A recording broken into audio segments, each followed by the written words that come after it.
Gabi na nga at wala pa rin yung kaibigan nating Koreano. Bahanap tampo, si lagi natin pinapasayaw ng maybe this time. Tapos pagtingin ko sa pinto na andun pala si Koreano, ay hawak na isang galong tubig. Nire-repellen niya pala yung Dendo machine. Napakabait naman pala ng kaibigan nating Koreano kasi pag nakikita niyang wala ng tubig yung vending machine natin, ay pusa niya na itong nilalagyan ng tubig. Ang hindi ko lang alam kung saan niya kinukuha yung tubig. Baka doon sa creek sa baba. Dari tayo dyan, magtatay ang mga customer natin. Tapos tumayo pa siya sa harap natin. Outfit check daw. Sige nga, tignan natin. Kaya umikot-ikot pa. Talaga nga namang may nakasabit pampayong. At maya-maya nga nung nawalan na ng customer ay naisipan kong mag-coins at buti na lang ay nandito pa si Koreanong Ilaw. Ang sabi niya tutulungan niya na raw ako mag-coins out at magbilang ng barya.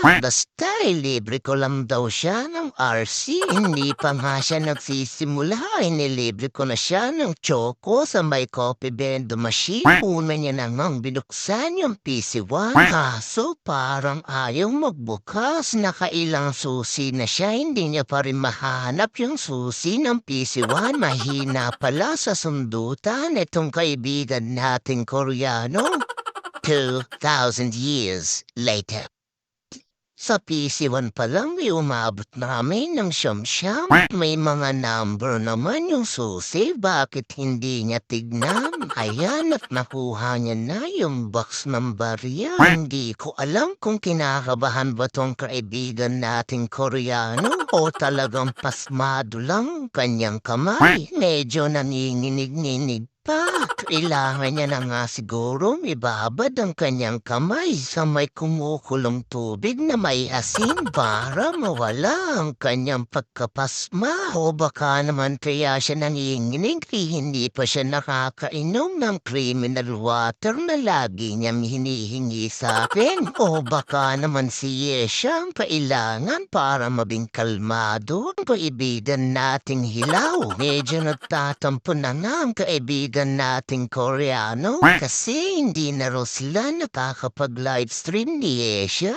Ano ba naman kasi maaga nang natutulog si Yesha kasi may exam siya netong mga nararaang araw. Tapos darating si Koreano na gabing-gabi na kaya hindi magkatagpo ang oras nilang dalawa. Tapos busy na nga pala ang kaibigan nating Koreano sa mga fans niya. Ang dami ng araw kasi nagpapapicture sa kanya. Pag nasa Tom's World siya, talagang sikat na ang kaibigan nating Koreano. At nag-chat pa nga siya sa akin. Kaya pinayuhan ko na rin siya kung ano ang dapat niyang gawin. Baka kasi may gustong magpapicture sa kanya tapos isnabin niya lang. Kasi alam naman natin lahat na depressed at maraming problema ang kaibigan nating Koreano. Kaya kahit man lang dito sa mga fans niya at na nagpapapicture sa kanya ay maging masaya siya para mawala ang kanyang kalungkutan. Naisip niya na marami talagang nagmamahal sa kanya. At maraming salamat nga pala sa inyo mga followers niya at mga fans niya dahil ibang-iba na talagang kaibigan nating Koreano ngayon. Lagi mo na siyang makikita nakangiti at laging masaya. Hindi katulad dati na tuwing nakikita natin ang kaibigan nating Koreano ay lagi siyang malungkot at parang laging galit. Kaya nagpapasalamat ako sa inyong lahat nang dahil sa inyo ay unti-unti nang ngumingiti ang kaibigan nating Koreano. At etong at binilang na nga namin ang mga baryang kinoins out ni Koreano. Humabot na pala sa mahigit 6,000 lahat-lahat ng barya na na-coins out namin sa loob ng 10 araw sa 6 na pirasong computer. Hindi na rin masama na meron tayong 600 a day.